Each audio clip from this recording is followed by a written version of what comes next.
ഈശോ അവരുടെ മക്കളെ നീ അവിടെ കണ്ണുനീര് കർത്താവേ ഏറ്റെടുക്കണമേ കർത്താവേ. അവിടെ വേദനകളെ ഏറ്റെടുക്കണം കർത്താവേ. പാപങ്ങളാണല്ലോ അവൻ ചൊല്ലുന്നത്. നമ്മുടെ പാപങ്ങൾക്ക് വേണ്ടി അവൻ മുറിവേൽപ്പിക്കപ്പെട്ടു കർത്താവേ. എല്ലാം ഏറ്റെടുക്കണം ദൈവമേ. ഈ പ്രഭാതത്തിൽ അങ്ങനെ നാമത്തിൽ വിളിച്ച് അപേക്ഷിക്കുമ്പോൾ അവിടെ കണ്ണുനീര് അവിടെ ഭാരങ്ങള് അങ്ങ് പൂർണ്ണമായി ഏറ്റെടുത്തുകൊണ്ട് നമ്മുടെ മധ്യസ്ഥത്തിൽ അവരെ ശ്രദ്ധിക്കണമേ, സമാധാനപ്പെടുത്തണമെന്ന് പ്രാർത്ഥിക്കുന്നു.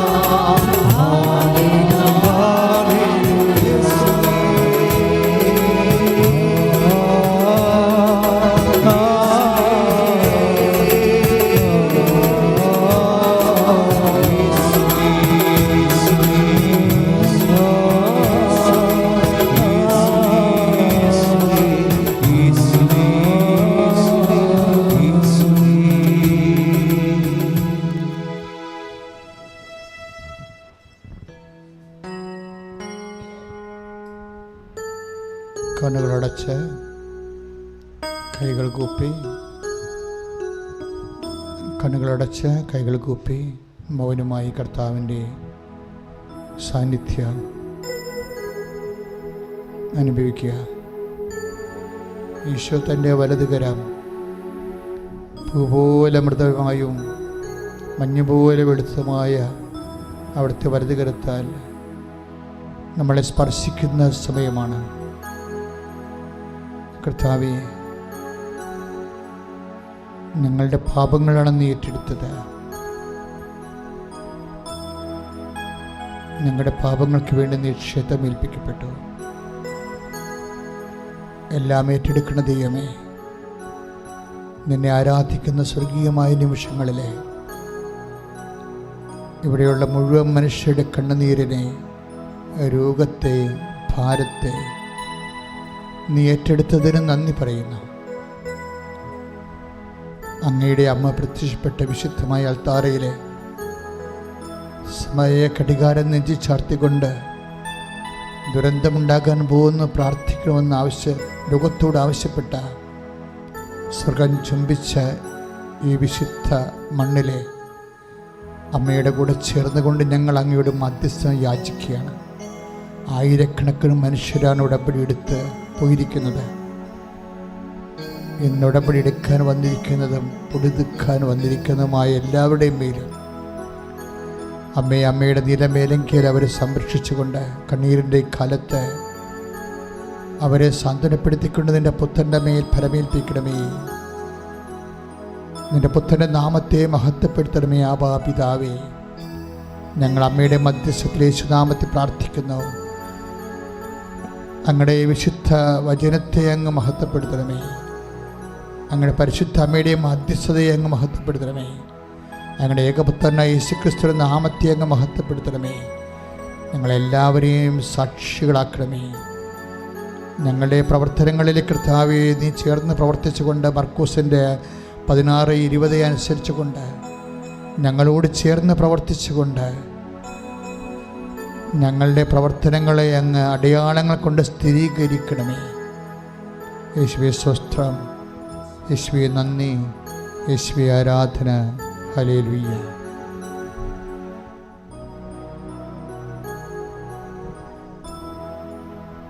Praise the Lord. Praise the Lord. Praise the Lord. ഇരിക്കുക.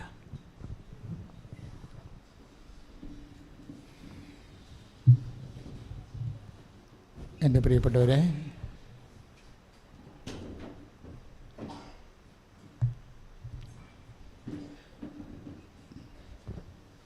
കർത്താവ് നമുക്ക് നൽകിയ ഒരു ദിവസമാണ്.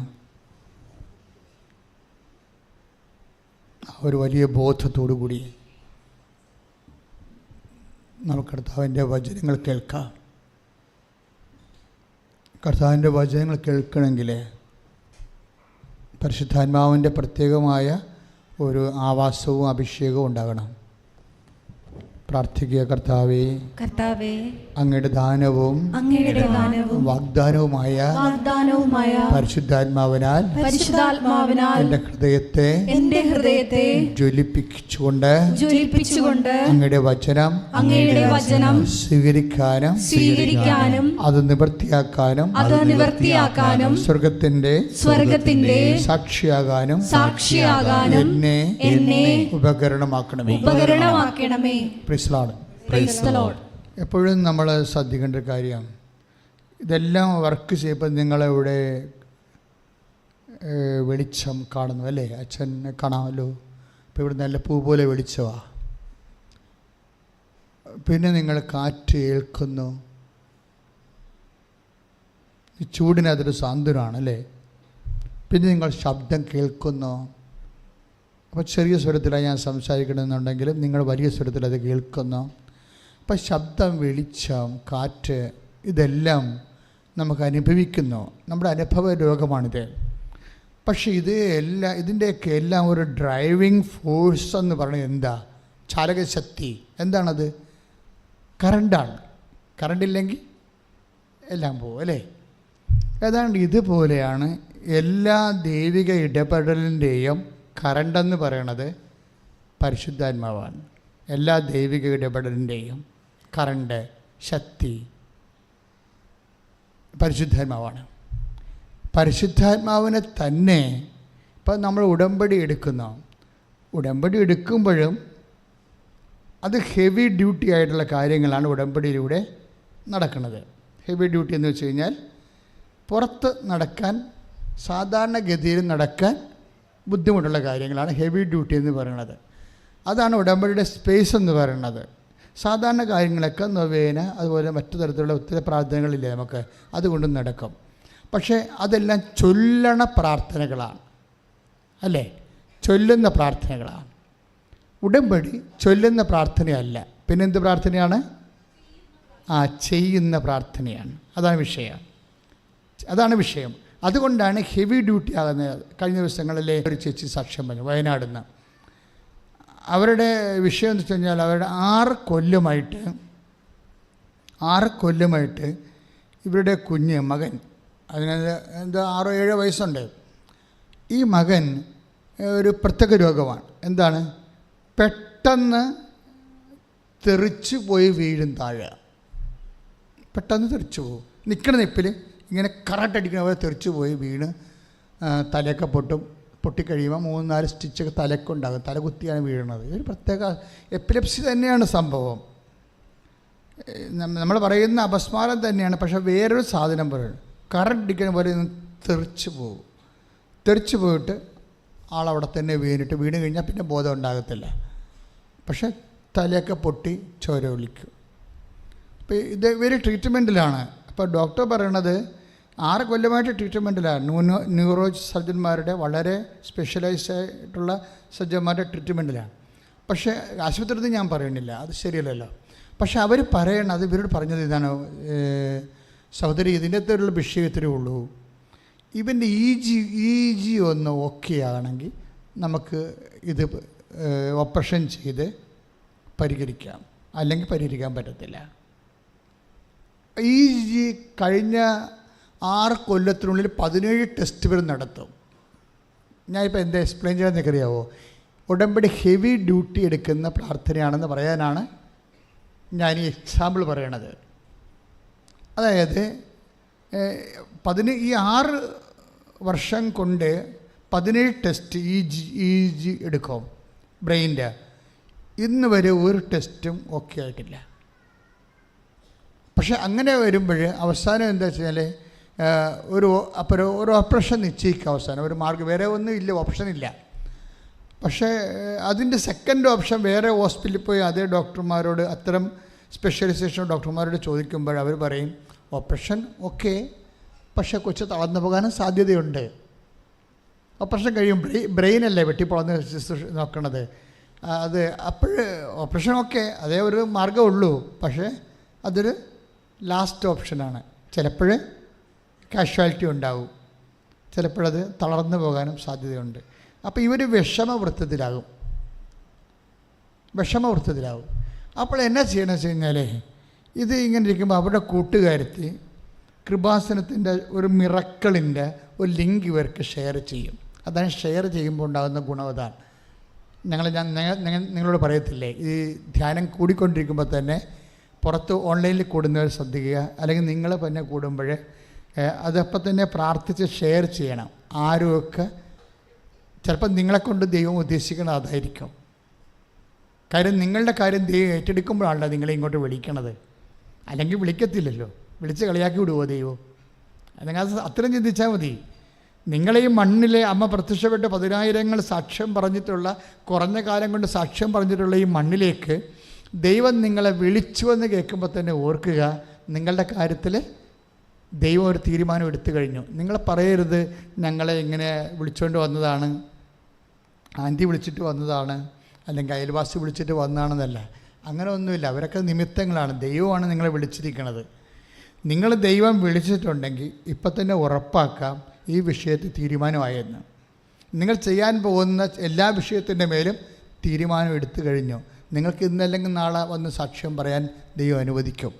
പക്ഷേ അതല്ല, ദൈവം നിങ്ങളുടെ ജോലി ചെയ്യും. അപ്പം നമ്മളെന്താ ചെയ്യേണ്ടത്? നമ്മുടെ മുമ്പിൽ ഇനി അവശേഷിക്കുന്നത് എന്താണ്? ദൈവത്തിൻ്റെ ജോലിയാണ്. അത് നമ്മൾ ചെയ്യണം. അപ്പോൾ ഇവരെങ്ങനെ ചെയ്തിരിക്കണത്? ഇവർ ഒരു ലിങ്ക് ഷെയർ ചെയ്ത് ഇവിടെ ഒന്ന് പോയി നോക്കുക. മാതാവ് പ്രത്യക്ഷപ്പെട്ട സ്ഥലമാണ്. കുറേ ആൾക്കാരൊക്കെ ഒത്തിരി പേര് സൗഖ്യപ്പെടുന്നുണ്ട്. നിങ്ങളൊന്ന് ജസ്റ്റ് ഒന്ന് പോയി നോക്കാൻ പറഞ്ഞു. അപ്പോൾ അവർ കഴിഞ്ഞ ആഴ്ച ഈ കുട്ടിയെയും കൊണ്ട് ഇവിടെ വന്ന്, ഓപ്പറേഷൻ നിശ്ചയിച്ച കൊച്ചിനെയും കൊണ്ട് ഇവിടെ വന്നു. ഞാനൊന്നും ഓർക്കണ കൂടിയില്ലേ എന്തുമാത്രം ആൾക്കാർ ഇതുവരെ വരണതാണ് എല്ലാ ദിവസവും. അപ്പോൾ അവർ ഇവിടെ വന്ന് ഈ എമർജൻസി കേസെല്ലാം അന്ന് തന്നെ എടുക്കും, മാറ്റിവെക്കത്തില്ല. പണ്ടത്തെ പോലെയല്ല. എമർജൻസി കേസ് അപ്പം തന്നെ, മുന്നിൽ സമയമില്ലാത്ത എല്ലാ കേസും അച്ഛൻ എടുക്കും. ഒരു 1600 കേസ് ഞാൻ ഈ മാസം എടുത്തിട്ടുണ്ട്. ഏപ്രിൽ മാസം 1600 പേരെ നേരിട്ട് കണ്ടു കഴിഞ്ഞു ഓൾറെഡി. അപ്പോൾ നിങ്ങൾ ആരും വിചാരിക്കരുത് ഒരു എമർജൻസി വന്നാൽ തീർച്ചയായിട്ടും അന്ന് തന്നെ കാണും. എമർജൻസി ആയിരിക്കണം, അതിൻ്റെ രേഖ ഉണ്ടാകണം, അത്രേ ഉള്ളൂ കാര്യം. അപ്പോൾ ഇവർ ധ്യാനം കൂടിയതിന് ശേഷം അന്ന് തന്നെ കണ്ടു. ഞാനെന്താ ചെയ്തത്? ഞാൻ സിമ്പിളായിട്ടൊരു കാര്യം ചെയ്തുള്ളൂ. അവിടെ ഉടമ്പടി കഴിഞ്ഞപ്പോൾ ഞാൻ കർത്താവിൻ്റെ കുരിശുരൂപത്തിൽ പോയി, അവരതാ സാക്ഷ്യത്തിൽ പറയുന്നുണ്ട്, ഞാൻ കർത്താവിൻ്റെ കുരിശുരൂപത്തിൽ പോയി കെട്ടിഞ്ഞാന്ന് കിടന്ന്. അത്രേ ഉള്ളൂ ഞാൻ ചെയ്തത്. അല്ല ഇതിൻ്റെ വേറെ അഭ്യാസങ്ങളൊന്നുമില്ല. യേശു കർത്താവാണെന്ന് അധരം കൊണ്ട് ഏറ്റു പറയണം. ദൈവം അവന് മരിച്ചവെന്ന് ഉയർപ്പിച്ചെന്ന് ഹൃദയത്തിൽ വിശ്വസിക്കണം. പിന്നെ അതാണ് റോമ 10:9. ഞാൻ ആ കെട്ടിഞ്ഞാഴ്ന്ന് കിടക്കുമ്പോൾ എൻ്റെ മനസ്സിൽ പറയുന്ന പ്രാർത്ഥനയുണ്ട്. അല്ല ഇതൊന്നും ആചാരമല്ല. എല്ലാ ആചാരങ്ങളെ അർത്ഥമാക്കുന്നത് അതിൻ്റെ അകത്തുള്ള ഫെയ്ത്ത് പ്രഡിക്ഷൻസ്, ഫെയ്ത്ത് പ്രൊക്ലമേഷൻസാണ്. നിങ്ങളിപ്പോൾ ഒരു ഉപ്പ് കൊണ്ടുപോയി ഞങ്ങൾ വെഞ്ചരിച്ച് തരുന്ന ഉപ്പ്, ഞങ്ങൾ ആ ഒരു ഫോർമുലയാണ് അത് വെഞ്ചരിക്കണത്. അല്ല പള്ളികളിൽ പായസവും വെള്ളമൊക്കെ വെഞ്ചരിക്കണ പോലെ അല്ല. ഞങ്ങൾ വെഞ്ചരിക്കുമ്പോൾ പരിശുദ്ധ കുർബാന ചൊല്ലി അതിന് ശേഷം 12 പ്രാർത്ഥനകൾ ചൊല്ലിയാണ് നേർച്ച വസ്തു വെഞ്ചരിക്കുന്നത്. എന്താണ്? ഒരു മനുഷ്യന് ബന്ധിച്ചിട്ടിരിക്കുന്ന, യേശുവിൽ നകറ്റിക്കളയുന്ന, ഞങ്ങൾ രോഗമാണെന്നോ അല്ലെങ്കിൽ പിശാച് ബാധയാണെന്നോ സാമ്പത്തികമായ കടമാണെന്നോ അങ്ങനെയല്ല വിഷയങ്ങളെ എടുക്കുന്നത്. ഞങ്ങൾ എടുക്കുന്നത് യേശുവിൽ നിന്നൊരു വ്യക്തിയെ അകറ്റിക്കളയുന്ന നെഗറ്റീവ് പവേഴ്സ്, പ്രതിലോമ ശക്തികൾ. അതെന്തുവാകാം? ആ മേഖലകളിൽ യേശുവിനെ കിട്ടാനുള്ള സാധ്യതയുണ്ട്. നമ്മളെന്താ ചെയ്യേണ്ടത്? നമ്മുടെ വിശ്വാസം ഇൻവെസ്റ്റ് ചെയ്യണം. അത്രയേ ഉള്ളൂ. എന്താണ് നമ്മുടെ വിശ്വാസം? നമ്മുടെ വിശ്വാസം എന്താണ്? യേശു, റോമ 10:9 വിശ്വാസം. എന്താണ്? യേശു കർത്താവാണ്. ഒന്ന് പറഞ്ഞേ, യേശു കർത്താവാണ്. ദൈവം അവനെ മരിച്ചവരിൽ നിന്ന് ഉയർപ്പിച്ചു. എന്നിട്ട് നിങ്ങൾ പറയേണ്ട ഒരു കാര്യം കൂടി ഉണ്ട്. എന്താണ്? ഇതിന് ഞങ്ങളെ സാക്ഷികളാക്കണമേ. അതാണ് വിഷയം. ഈ നമ്മൾ റോമ 10:9 കാണുന്ന ആ വചനമാണ് ഇതിൻ്റെ ആണി എന്ന് പറയണത്. പക്ഷേ ഇത് വർക്കൗട്ട് ചെയ്യണത്, ആക്ടിവേറ്റ് ചെയ്യുന്നത് നമ്മൾ അത് ആ വചനം ആക്ടിവേറ്റ് ചെയ്യണത് എപ്പോഴാണ്? അതിന് നമ്മൾ സാക്ഷികളാകുമ്പോഴാണ്. അതാണ് ഈശോ പറയണത്, ഇതിന് നിങ്ങളാണല്ലോ സാക്ഷികൾ. പാപമോചനത്തിലുള്ള അനുതാപം അവൻ്റെ നാമത്തിൽ ജെറുസലേമിൽ ആരംഭിച്ച് എല്ലാ ജനതകളോടും പ്രഘോഷിക്കപ്പെടേണ്ടിയിരിക്കുന്നു. ഒന്നുകൂടി പറഞ്ഞേ, പാപമോചനത്തിനായുള്ള ജ്ഞാനസ്നാനം അവന്റെ നാമത്തിൽ പ്രഘോഷിച്ച് എല്ലാ ജനതകളോടും പ്രഘോഷിക്കേണ്ടിയിരിക്കുന്നു. പറഞ്ഞോളൂ. നിങ്ങൾ ഇവയ്ക്ക് സാക്ഷികളാണ്. നിങ്ങൾ ഇവയ്ക്ക് സാക്ഷികളാണ്. ഇതാണ് വിഷയം. ഇതാണ് ഇതിൻ്റെ മർമ്മം എന്ന് പറയുന്നത്. പാപമോചനത്തിനായി യേശുവിൻ്റെ നാമമാണ് നൽകപ്പെട്ടിരിക്കുന്നത്. ഈ യേശുവിൻ്റെ നാമത്തിൽ അവൻ്റെ പുനരുത്ഥാനം, അവൻ്റെ പാപത്തിന് പരിഹാരം ചെയ്തുകൊണ്ട് അവൻ കുരിശിൽ മരിച്ചു. ദൈവം അവൻ്റെ പരിഹാരക്രിയയെ അംഗീകരിച്ചുകൊണ്ട്, ആ പരിഹാരം അംഗീകരിച്ചുകൊണ്ട് അവൻ ഉയർത്തെഴുന്നേൽപ്പിച്ചു. ആ ഉയർപ്പിൽ ഞാൻ വിശ്വസിക്കുന്നു. ആ ഉയർപ്പിൽ നമ്മൾ വിശ്വസിക്കുമ്പോൾ ആ ഉയർപ്പ് നമുക്ക് അവകാശവും ഓഹരിയുമാകുന്നു. അങ്ങനെയാണ് നമ്മൾ നിത്യമായിട്ട് ജീവിക്കുന്നത്. അതൊന്നിന് വായിച്ചോളൂ, ലൂക്കാസ് വിശേഷം. പാപമോചനത്തിനുള്ള അനുതാപം അവൻ്റെ നാമത്തിൽ ജെറുസലേമിൽ ആരംഭിച്ച് എല്ലാ ജനതകളോടും പ്രഘോഷിക്കപ്പെടേണ്ടിയിരിക്കുന്നു. നിങ്ങൾ ഇവയ്ക്ക് സാക്ഷികളാണ്. നിങ്ങൾ ഇവയ്ക്ക് സാക്ഷികളാണ്. ഇതുകൊണ്ട് ഈ സാക്ഷ്യമാണ് പ്രധാനം, ഇതിൻ്റെ മർമ്മം. അതായത് നമ്മൾ ഗൺ പോയിന്റിൽ നിർത്തേണ്ട ഒരു വിഷയം, അതായത് മർമ്മം അറിയാതെ നമ്മൾ അഭ്യാസം കാണിച്ചൊരു കാര്യമില്ല. എല്ലാ വിശ്വാസത്തിനും അതിൻ്റെ മർമ്മങ്ങളുണ്ട്. ഒരു മർമ്മം ഇതാണ്, എന്ന് വെച്ച് കഴിഞ്ഞാൽ എന്താണ്? യേശു കർത്താവാണ്. ഒന്ന് പറഞ്ഞേ, യേശു കർത്താവാണ്. റോമ 10:9 യേശു കർത്താവാണ്. യേശു കർത്താവാണ്. ദൈവം അവനെ മരിച്ചവരിൽ നിന്ന് ഉയർപ്പിച്ചു. അതുകൊണ്ട് തന്നെ അവന്റെ നാമത്തിൽ പാപമോചനം ലഭിക്കുന്നു. പാപമോചനം അവന്റെ നാമത്തിൽ ലഭിക്കുന്നു. പിന്നെ എന്താ അതിൻ്റെ അതുകൂടെ വരുന്നത്? ഇവയ്ക്ക് പുനരുത്ഥാനത്തിന് ഇവയ്ക്ക് നിങ്ങളാണല്ലോ സാക്ഷികൾ. അപ്പോൾ നമ്മളെന്താ പ്രാർത്ഥിക്കേണ്ടത്? യേശു കർത്താവാണെന്നുള്ളതിന് എന്നെ സാക്ഷിയാക്കണമേ. കൈ നെഞ്ചെത്തിച്ച് പ്രാർത്ഥിച്ചേ, യേശു കർത്താവാണെന്നുള്ളതിന് എന്നെ സാക്ഷിയാക്കണമേ. ദൈവം അവനെ മരിച്ചവരിൽ നിന്ന് ഉയർപ്പിച്ചു എന്നുള്ളതിന് എന്നെ സാക്ഷിയാക്കണമേ. അപ്പൊ എന്നെ സാക്ഷിയാക്കണമേ എന്ന് വെച്ച് കഴിഞ്ഞാൽ എൻ്റെ അർത്ഥം എന്താണ്? ഞാൻ കണ്ടതാണ്, ഞാൻ കേട്ടതാണ്, ഞാൻ അനുഭവിച്ചതാണ് എന്ന് പറയാൻ. ഞങ്ങൾക്കൊരനുഭവം തന്നെ, നമ്മൾ ദൈവത്തോട് ചോദിക്കണത് എന്താണ്? ഞങ്ങളെ അനുഗ്രഹിക്കണമേ, അല്ലേ? ലുത്തീനിയായിൽ എന്താണ് നമ്മൾ പറയണത്? ഞങ്ങളെ മിശിഹായെ ഞങ്ങളെ അനുഗ്രഹിക്കണമേ, പരിശുദ്ധാത്മാവെ ഞങ്ങളെ അനുഗ്രഹിക്കണമേ. ഇങ്ങനെ അനുഗ്രഹിക്കണമെന്നുണ്ടെങ്കിൽ വെറുതെ ഇങ്ങനെ ഒരു ജന്മം മുഴുവൻ അനുഗ്രഹിക്കണമെന്ന് പറഞ്ഞിരുന്നു കഴിഞ്ഞാൽ ഒരു പണി നടക്കത്തില്ല. ഇതിൻ്റെ വർക്ക് അതെങ്ങനെ അനുഗ്രഹിക്കണമെന്ന് അറിയണം. എന്തിനനുഗ്രഹിക്കണം, എങ്ങനെ അനുഗ്രഹിക്കണം, അതിൻ്റെ മെക്കാനിസം എന്താണ്, എന്താണെന്ന് അറിയേണ്ടത് കാര്യങ്ങൾ ചെയ്യാതെ അനുഗ്രഹിക്കണമേ.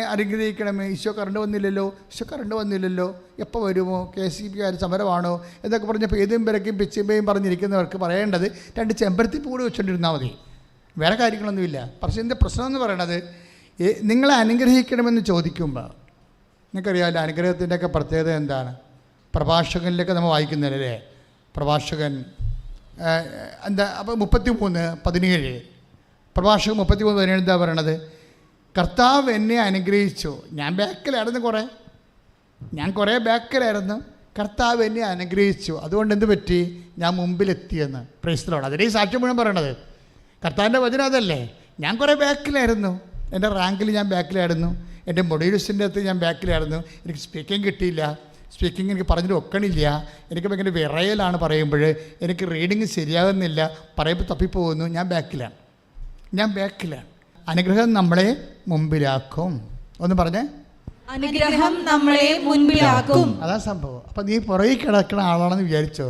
പഠിച്ചിട്ട് മനസ്സിലാവണില്ല, പരീക്ഷ വരുമ്പോൾ പെർപ്ലക്സ് ആകുന്ന പല കാര്യങ്ങൾ കൊണ്ട് സാമ്പത്തികമായിട്ട് നീ പുറകിലാണ് എന്ന് വിചാരിച്ചോ? അപ്പോഴേ ഏത് വിഷയമായാലും, ഇപ്പോൾ ഈ ചേച്ചിയുടെ വിഷയം എന്താണ്? അവർ ഉടമ്പടി എടുത്തു, പക്ഷേ വൈദ്യശാസ്ത്രം പറയണത് എന്താണ്? ഒരു ഓപ്പറേഷൻ ഉണ്ട് ഇതിന്, പക്ഷെ അത് ഇ ജി ഓക്കെ ആകണം. പക്ഷേ EG ഓക്കെ ആയാൽ പിന്നെ ഓപ്പറേഷൻ്റെ ആവശ്യം പോലും ഉണ്ടാകത്തില്ല. ഇവൻ പിന്നെ ഒരിക്കലും വീഴത്തില്ലെന്ന് പറയും. പക്ഷേ EG ഓക്കെ ആകണ്ടേ? ആകണില്ല. അപ്പം അത് കൊണ്ട് എന്ത് ചെയ്യും അവർ ഒരു ഷെയർ ചെയ്യും. ഒരു ആ സമയത്ത് അവരുടെ കൂട്ടുകാരത്തി കൃപാസനത്തിൻ്റെ ഒരു ലിങ്ക് അയച്ചു കൊടുക്കും. അപ്പോൾ അവരത് ലിങ്ക് കണ്ടപ്പോൾ കുറേ സാക്ഷ്യങ്ങൾ, കാര്യം കോവിഡിൻ്റെ സമയം 500 ദിവസം അടച്ചിട്ട കാലത്ത് പോലും 1000 സാക്ഷ്യം നമ്മൾ അപ്പ് ചെയ്തിട്ടുണ്ട്. ചിന്തിച്ച് നിങ്ങൾ, ഒരു ശുശ്രൂഷ ഇവിടെ ഇല്ല, സ്റ്റാഫ് എല്ലാ ദിവസവും ഉണ്ടാവുമായിരുന്നു. ഞങ്ങൾക്ക് സ്റ്റാഫിന് ശുശ്രൂഷകളുള്ള കാരണം, ഓൺലൈൻ ശുശ്രൂഷ ഒത്തിരി ഉള്ള കാരണം എല്ലാ ദിവസവും സാക്ഷിയാണ്. 65 ലക്ഷത്തോളം രൂപ ആ 2 കൊല്ലം ചിലവായിട്ടുണ്ട്. പക്ഷേ എങ്കിലും ഞാൻ കർത്താവിൻ്റെ ജോലി മുടങ്ങിയിട്ടില്ല, കർത്താവിൻ്റെ ശുശ്രൂഷ മുടങ്ങിയിട്ടില്ല. സ്വസ്ത്ര കാഴ്ചയെടുക്കാനില്ലല്ലോ, അതുകൊണ്ട് കടമായി പോകുമല്ലോ എന്ന് വിചാരിച്ചിട്ട് പേടിച്ചിട്ട് കർത്താവിൻ്റെ വേല ചെയ്യാതിരുന്നിട്ടില്ല. അത് കാരണം എന്ത് ചെയ്ത് കർത്താവ് ഓൺലൈനായിട്ട് ഇൻ്റർനാഷണൽ എല്ലാവരും അനുഗ്രഹിച്ചവരെല്ലാവരും നമുക്ക് സാക്ഷ്യം അയച്ചു തന്നു ഓൺലൈനിൽ. അതായത് നമ്മളെപ്പോഴും ദൈവത്തെ പരീക്ഷിക്കരുത്, ദൈവം നമ്മളെ പരീക്ഷിക്കട്ടെ, നമ്മൾ ദൈവത്തെ പരീക്ഷിക്കരുത്. You got the point. ആൾക്കാർക്ക് എപ്പോഴും പിന്നിൽ പോകാനൊരു കാരണം അതാണ്. ദൈവത്തെ നമ്മളെ പരീക്ഷിക്കാം, പക്ഷെ ദൈവം നമ്മളെ പരീക്ഷിച്ചാൽ തീർച്ചയായിട്ടും ദൈവം നമ്മളെ ഉയർത്തും. നമ്മളെ ദൈവം പരീക്ഷിക്കണത് എന്തിനാണ്? ദൈവം നമ്മളെ ഉയർത്താൻ വേണ്ടിയാണ്. അത് അറിയണമെങ്കിലേ നമ്മുടെ ജൂഡിറ്റിൻ്റെ ലേഖനമില്ലേ, ജൂഡിറ്റിൻ്റെ പുസ്തകത്തിലെ 8-ാം അധ്യായം 27-ാമത്തെ വാക്യം, അവരുടെ ഹൃദയങ്ങളെ പരീക്ഷിച്ചതുപോലെ അവിടുന്ന് നമ്മെ അഗ്നിയിൽ പരീക്ഷിക്കുകയോ നമ്മോട് പ്രതികാരം ചെയ്യുകയോ ചെയ്തില്ല. തന്നോട് അടുപ്പമുള്ളവരെ അവിടുന്ന് പ്രഹരിക്കുന്നത് ശാസന എന്ന നിലയിലാണ്. അതാണ് വിഷയം. That's my point. ഇപ്പം നമുക്ക് ദൈവമായിട്ടൊരു അടുപ്പമുണ്ടെന്ന് വിചാരിച്ചോ, ദൈവത്തിൻ്റെ അടുപ്പമെങ്കിലും നമുക്ക് ചില കഷ്ടപ്പാടൊക്കെ വരുന്നു. അതെന്ന് പറയണത് എന്താ വെച്ചാൽ അത് നമ്മളെ പ്രൊമോട്ട് ചെയ്യാൻ വേണ്ടിയാണ്. അത് അല്ലാതെ നമ്മളെ നശിപ്പിച്ച് കളയാൻ വേണ്ടിയല്ല. അത് നിങ്ങളത് കൃത്യമായിട്ട് മനസ്സിലാക്കണം. അതായത് നീ വിശ്വാസിയായിരിക്കുമ്പോഴും കർത്താവിൻ്റെ കൂടെ ജീവിക്കുമ്പോഴും എന്തെങ്കിലുമൊക്കെ ഒരു പരീക്ഷണം വരുന്നതിൻ്റെ ഉദ്ദേശം നമ്മളെ ഉയർത്താൻ വേണ്ടിയാണ്, കറക്ഷന് വേണ്ടി. അത് കറക്ഷൻ തന്നെ നമ്മളെ ഉയർത്താൻ വേണ്ടിയാണ്. ഇത് ദൈവം എന്നും ഉപയോഗിക്കുന്ന ഒരു രീതിയാണ്. നമ്മൾ ഹെബ്രായറിൻ്റെ 12:6 വായിക്കുമ്പോഴല്ലേ, ഹെബ്രായർ 12:6 ശ്രുതികട്ടെ ഹല്ലേലൂയ, ഹല്ലേലൂയ, ഹല്ലേലൂയ. സ്നേഹിക്കുന്നവന് കർത്താവ് ശിക്ഷണം നൽകുന്നു, കർത്താവ് ശിക്ഷണം നൽകുന്നു, മക്കളായി സ്വീകരിക്കുന്നവരെ, നിങ്ങളായിട്ട് പറഞ്ഞേ, മക്കളായി സ്വീകരിക്കുന്നവരെ പ്രഹരിക്കുകയും ചെയ്യുന്നു. മക്കളെ ശാസിക്കുന്നതിൻ്റെ ഉദ്ദേശം മക്കളെ വളർത്തുകയാണ്, അല്ലാതെ തളർത്തുകയല്ല. അതുകൊണ്ട് നിങ്ങൾക്ക് എന്തെങ്കിലും ഇടറുണ്ടാകുമ്പോൾ കർത്താവ് എന്നെ വളർത്താൻ പോകുന്നു എന്നുള്ള ബോധം ഉണ്ടാകും നമുക്ക്. മനസ്സിലായില്ലേ? എന്തെങ്കിലും ഇടറുണ്ടാകുമ്പോൾ കർത്താവ് നമ്മൾ വളർത്താൻ പോകുന്നു എന്നുള്ള ഞാൻ ഇടയ്ക്ക് നിങ്ങളോട് പറയാറുണ്ട്. അതായത് നമ്മൾ കർത്താവിനോട് അടുത്ത് ജീവിക്കുമ്പോഴും ചിലപ്പോൾ ഇതുപോലുള്ള ശോധനകൾ വരാൻ സാധ്യതയുണ്ട്. അതിൻ്റെ ശേഷം പ്രൊമോഷൻ വരുമ്പോൾ അങ്ങനെ വരണത്. നമുക്ക് കർത്താവ് നമ്മളെ ലിഫ്റ്റ് ചെയ്യാൻ നേരത്താണ് ഇതുപോലെ. അപ്പോൾ നമ്മൾ എന്ത് ചെയ്യണം? നമ്മൾ വിശ്വാസത്തിൽ ഉറച്ചു നിന്നിട്ട് വിശ്വസ്തയോടെ കർത്താവ്, അത് ദൈവമായിട്ട് ജീവിക്കേണ്ട കുറേ രീതികളുണ്ട്. അതറിയാൻ പാടില്ല എന്നുണ്ടെങ്കിൽ അപ്പം തന്നെ നിങ്ങളെ പ്രാർത്ഥനയെ മുടക്കി പലതരത്തിലുള്ള വിഷമതകളിലേക്ക് ചെന്ന് കൂപ്പുകുത്തും. അങ്ങനെ ചെയ്യരുത്. വചനം കേൾക്കുന്നതിൻ്റെ ഉദ്ദേശം എന്താണ്? നമ്മൾ സ്ട്രോങ് ആയിട്ട് നിൽക്കാൻ വേണ്ടിയാണ്. വചനം കേൾക്കുന്നത് എന്തിനാണ്? സ്ട്രോങ് ആയിട്ട് നിൽക്കാൻ വേണ്ടിയാണ്. ഇപ്പോഴേ എന്നാ പറ്റിയിരിക്കണത്? ഇവർ ആ എപ്പിലെപ്സിയുള്ള അപസ്മാരം ബാധിച്ച കുഞ്ഞിനെ കൊണ്ടുവന്ന് ഇവിടെ വന്ന് ഉടമ്പടി ചെയ്തു. അതിനുശേഷം അച്ഛനെ വന്ന് കണ്ടു. ഞാൻ ഈശോയുടെ കാലിൽ വീണ് കുഞ്ഞിന് വേണ്ടി മധ്യസ്ഥം വഹിച്ചു. അതിനുശേഷം കുഞ്ഞിൻ്റെ തലയെ കൊണ്ട് കൈവച്ചു. പിന്നീട് ഇവർ ബാംഗ്ലൂർ അവർ ഹോസ്പിറ്റലിൽ ടെസ്റ്റ് ചെയ്യുമ്പോൾ ഈ വിഷയത്തിന് ഉടമ്പടിയോടുകൂടി EG നോർമലാവും. അപ്പോൾ ഡോക്ടർ പറയണത് ഇനി ഓപ്പറേഷൻ പോലും വേണ്ട, കുഞ്ഞാവൻ വീഴത്തില്ലെന്നാണ് പറയണത്. ഇത്രയും സ്പീഡാണ്. കൈയിടിച്ച് കർത്താവ് ശ്രദ്ധിക്കട്ടെ.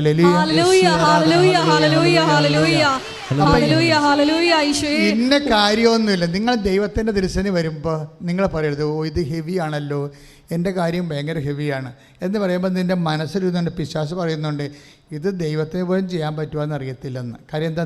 നിൻ്റെ ദൈവമാണ്, അല്ലാതെ ബൈബിളിൻ്റെ ദൈവമല്ല. രണ്ട് ദൈവങ്ങളുണ്ടല്ലോ, രണ്ട് ദൈവമുണ്ട്, അറിയാമല്ലോ.